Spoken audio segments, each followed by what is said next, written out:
আসসালামু আলাইকুম। কেমন আছেন সবাই? আশা করি আল্লাহর রহমতে সবাই খুব ভালো আছেন। প্রচণ্ড এই গরমে বাইরে যেয়ে খাবার খাওয়াটা কিন্তু খুবই কষ্টসাধ্য। আমরা যদি ঘরে বসেই বাচ্চাদের জন্য মজাদার কোনো খাবার তৈরি করতে পারি, এতে করে বাচ্চারাও খুশি এবং খাবারটাও স্বাস্থ্যসম্মত হলো।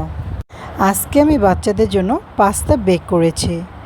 তো চলুন দেখে নেওয়া যাক পাস্তা বেক করার মূল রেসিপিটা। পাস্তা বেক করার জন্য প্রথমে কিন্তু পাস্তাটা সিদ্ধ করে নিতে হবে। এই জন্য আমি চুলায় একটা হাঁড়িতে পর্যাপ্ত পরিমাণ পানি নিয়েছি। এর মধ্যে দিয়ে দিলাম অল্প কিছু লবণ, আর এখন আমি এর মধ্যে দিয়ে দিব রান্নার রেগুলার সয়াবিন তেল। এখানে আমি সয়াবিন তেল দিয়ে দিচ্ছি 1 চা চামচ পরিমাণ। এখানে তেলটা দেওয়ার কারণটা হচ্ছে এটা যে পাস্তা যখন আমরা সিদ্ধ করব তখন কিন্তু এটার একটার সাথে একটা আঠার মতো লেগে থাকবে না। এখন আমি পানি বলক আসা পর্যন্ত অপেক্ষা করব। পানিটা বলক উঠে আসলে এর মধ্যে আমি পাস্তাগুলো দিয়ে দিব। পানি বলক উঠে এসছে, এর মধ্যে আমি এখন পাস্তাগুলো ঢেলে দিচ্ছি।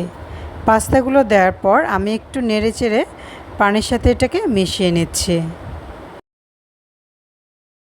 পাস্তাগুলো সিদ্ধ হয়েছে কিনা এটা কিভাবে বুঝবেন?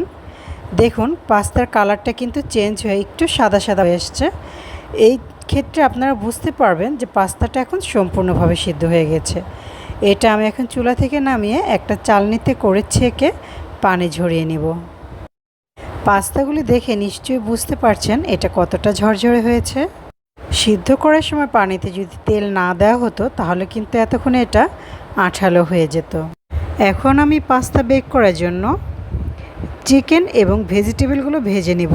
এই জন্য আমি ফ্রাই প্যানে 2 টেবিল চামচ পরিমাণ রান্নার রেগুলার সয়াবিন তেল দিয়ে নিলাম। তেলটা গরম হয়ে আসলে এর মধ্যে আমি রসুন কুচি দিয়ে দিচ্ছি 1.5 টেবিল চামচ পরিমাণ। রসুন কুচিগুলো এখন নেড়েচেড়ে আমি হালকা ব্রাউন করে ভেজে নিব। রসুনগুলো ভাজা হয়ে গেলে এর মধ্যে আমি দিয়ে দিচ্ছি 2 কাপ পরিমাণ মুরগির মাংস। এই মাংসগুলো কিন্তু আমি ছোট ছোট পিস করে কেটে নিয়েছি। আপনারা আপনাদের পছন্দ মতো কেটে নিতে পারেন। আমি এখানে থাইয়ের মাংসটা নিয়েছি, আপনারা চাইলে ব্রেস্টের মাংসটাও নিতে পারেন। এই মাংসের মধ্যে আমি এখন মশলা অ্যাড করে দিব। প্রথমেই আমি দিয়ে দিচ্ছি আধা চা চামচ পরিমাণ লবণ, আধা চা চামচ পরিমাণ দিয়ে দিচ্ছি গোড়ামরিচ, আধা চা চামচ পরিমাণ দিয়ে দিচ্ছি চিলি ফ্লেক্স। এই চিলি ফ্লেক্সটা কিন্তু আমি ঘরেই তৈরি করে নিয়েছি। মিক্সড হার্বস দিয়ে দিচ্ছি আধা চা চামচ। এটা কিন্তু মাংসের ঘ্রাণকে আরও বেশি স্ট্রং করে এবং খেতেও অনেক ভালো লাগে। আধা চা চামচ পরিমাণ দিয়ে দিচ্ছি সাদা গোলমরিচের গুঁড়া। এখানে আপনারা চাইলে কালো গোলমরিচের গুঁড়াটাও কিন্তু অ্যাড করতে পারেন। এখন আমি দিয়ে দিচ্ছি এখানে 1 চা চামচ পরিমাণ মাংসের মশলা। এই মশলাটাও কিন্তু আমার নিজের ঘরে তৈরি করা। মাংসের মধ্যে সবগুলো মশলা দেওয়া হয়ে গেলে এখন আমি চুলার আঁচটা কিন্তু বাড়িয়ে দিচ্ছি। এতক্ষণ কিন্তু আমি মশলা দেওয়ার জন্য লো হিটে রেখেছিলাম। এখন আমি হাই হিটে মাংসগুলোকে খুব ভালোভাবে নেড়েচেড়ে ভেজে নেব। মাংসগুলো কিন্তু খুব ভালোভাবে ভেজে নিয়েছি। এখন আমি এর মধ্যে কিছু সবজি দিয়ে দিচ্ছি। আমি এখন এর মধ্যে দিয়ে দিচ্ছি হলুদ এবং সবুজ ক্যাপসিকাম। এই ক্যাপসিকামগুলো 1/3 কাপ করে আমি নিয়েছি এবং ভালো করে ধুয়ে কেটে পানি ঝরিয়ে নিয়েছি। অবশ্যই কিন্তু খুব ভালোভাবে পানিটা ঝরিয়ে নিতে হবে ক্যাপসিকাম থেকে, তাছাড়া কিন্তু রান্নার সময় এটা থেকে পানি ছেড়ে দিবে এবং খুব নরম হয়ে যাওয়ার কারণে খেতে তেমন একটা ভালো লাগবে না। আরও আমি এখানে অ্যাড করে দিচ্ছি গাজর এবং টমেটো কুচি। এটাও আমি দিয়েছি 1/3 কাপ করে। এখন আমি চিকেনের সাথে এগুলোকে ভালোভাবে নেড়েচেড়ে ভেজে নেব। এমনভাবে এগুলোকে ভাজতে হবে যেন এর মধ্যে জুসি একটা ভাব থাকে। ভাজতে ভাজতে এতটাই ভেজে ফেলা যাবে না যেন একদম শুকিয়ে যায়। আমি একটু কাছ থেকে আপনাদের দেখাচ্ছি, দেখুন এগুলো কিন্তু ভাজা হয়ে গেল। একদম তুলতুলে নরমও হয়ে যায়নি, আবার কিন্তু কাঁচাও নেই। এখন আমি এগুলো চুলা থেকে নামিয়ে নিচ্ছি। চুলায় আমি একটা হাঁড়ি দিয়েছি, যে হাঁড়িতে আমি পাস্তাটা বেক করব। এর মধ্যে আমি এখন দিয়ে দিলাম বাটার। বাটারটা ভালোভাবে নেড়েচেড়ে আমি মেল্ট করে নিচ্ছি। মেল্ট করা হয়ে গেলে এর মধ্যে ময়দা দিচ্ছি। 2 টেবিল চামচ পরিমাণ ময়দা দিয়ে দিলাম। ময়দাটা দেওয়ার পরে আমি আবার বাটারের সাথে ভালোভাবে নেড়েচেড়ে মিশিয়ে নিচ্ছি। এই পর্যায়ে কিন্তু চুলার আঁচটা অবশ্যই লোতে রাখতে হবে, তাছাড়া কিন্তু ময়দাটা নিচ থেকে পুড়ে যাবে। এবং বাটারের সাথে ময়দাটা দেওয়ার পরে খুব ভালোভাবে নেড়েচেড়ে মিক্স করতে হবে যেন দলা পেকে না যায়। বাটারের সাথে ময়দাটা ভালোভাবে মেল্ট করা হয়ে গেল। এখন এই পর্যায়ে আমি দিয়ে দিব লিকুইড দুধ। দুধটা আমি আগে থেকে জাল করে ঠান্ডা করে রেখেছিলাম। এখানে 1/2 লিটার দুধ আছে। সবটুকু দুধ আমি একবারেই দিয়ে দিচ্ছি না, প্রথমে আমি অল্প করে দুধ দিয়ে ময়দার মিশ্রণের সাথে ভালোভাবে মিক্স করে নিব। সম্পূর্ণ দুধটা যদি আপনি একসাথে দিতে চান তাহলে কিন্তু দলা পেকে যাওয়ার সম্ভাবনাটা খুব বেশি থাকে। তাই আপনারাও যখন রান্না করবেন অবশ্যই এই টিপসটি কিন্তু ফলো করবেন। নাড়তে নাড়তে এটা কিন্তু একটা খামিরের মতো হয়ে এসছে। এখন আমি বাকি দুধটুকু ঢেলে দিচ্ছি। এখন আমি ময়দা মিশ্রণের সাথে আবারও ভালোভাবে দুধটা নেড়েচেড়ে মিক্স করে নিচ্ছি। এটা এখন ঘন হয়ে এসছে। এর মধ্যে আমি দিয়ে দিচ্ছি আধা চা চামচ পরিমাণ গোলমরিচের গুঁড়া, চিলি ফ্লেক্স দিয়ে দিচ্ছি 1 চা চামচ, অরিগানো দিয়ে দিচ্ছি আধা চা চামচ। সবগুলো উপকরণ দেওয়া হয়ে গেলে এখন আমি ভালোভাবে নেড়েচেড়ে মিক্স করে নিচ্ছি। পাস্তা বেক করার জন্য হোয়াইট সস রেডি। হোয়াইট সসের এই ঘনত্বটা কিন্তু এরকমই থাকবে। দিয়ে দিচ্ছি আগে থেকে সিদ্ধ করে রাখা সেই পাস্তাগুলো। এখন হোয়াইট সসের সাথে এই পাস্তাগুলোকে খুব হালকা হাতে মিক্স করে নিতে হবে। এটা কিন্তু জোরে জোরে নেড়ে পাস্তাগুলো ভেঙে ফেলবেন না, তাহলে কিন্তু দেখতেও ভালো লাগবে না, আবার খেতেও তেমন একটা ভালো লাগবে না।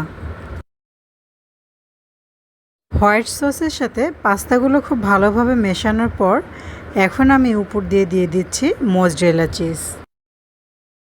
চিজগুলো দিয়ে আবারও আমি হালকা হাতে পাস্তার সাথে খুব ভালোভাবে মিক্স করে নিচ্ছি।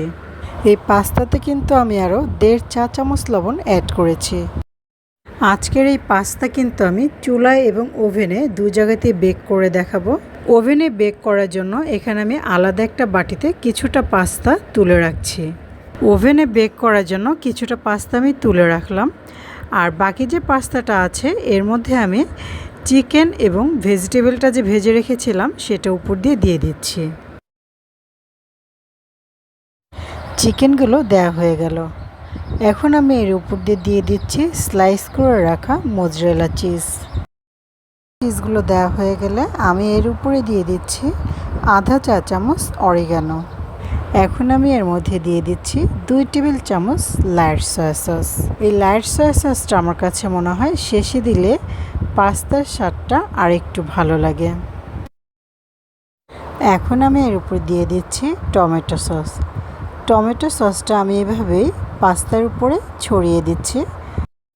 এখন আমি একটা ঢাকনা দ্বারা এটা ঢেকে দিচ্ছি এবং এই পর্যায়ে কিন্তু আমি চুলার আঁচটা মিডিয়াম হাই হিটে রাখবো। আর এখানে ঢাকনার উপর যে ছিদ্রটা আছে এই ছিদ্রটা আমি একটা টিস্যু ছোট করে ছিঁড়ে নিয়ে সেটা ভাঁজ করে এটা দিয়ে ঢেকে দেব। আর আপনারা যদি চান তাহলে কাগজ দিয়েও কিন্তু এই কাজটা করতে পারেন। যে পাস্তাগুলো ওভেনে বেক করব সেগুলোও কিন্তু একই প্রসেসে রেডি করে নিচ্ছি। এখানে যেহেতু পাস্তার পরিমাণটা কম আছে, অরিগানোটা কিন্তু আধা চা চামচের চেয়ে কিছুটা কম দিলাম আমি।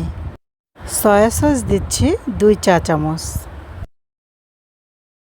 ঠিক একইভাবে আগের মতোই এই পাস্তার উপরেও কিন্তু আমি টমেটো সসটা এভাবেই ছড়িয়ে দিচ্ছি। আগে থেকেই কিন্তু ইলেকট্রিক ওভেনটা 180 ডিগ্রি সেলসিয়াসে প্রিহিট করে রেখেছিলাম। এখন আমি ওভেনে এই পাস্তাটি দিয়ে দিচ্ছি। 15 থেকে 20 মিনিটের মতো আমি 180 ডিগ্রি সেলসিয়াসে বেক করব। চুলায় যে পাস্তাটা বেক করছি সেটা আমি এখন চেক করে নিব।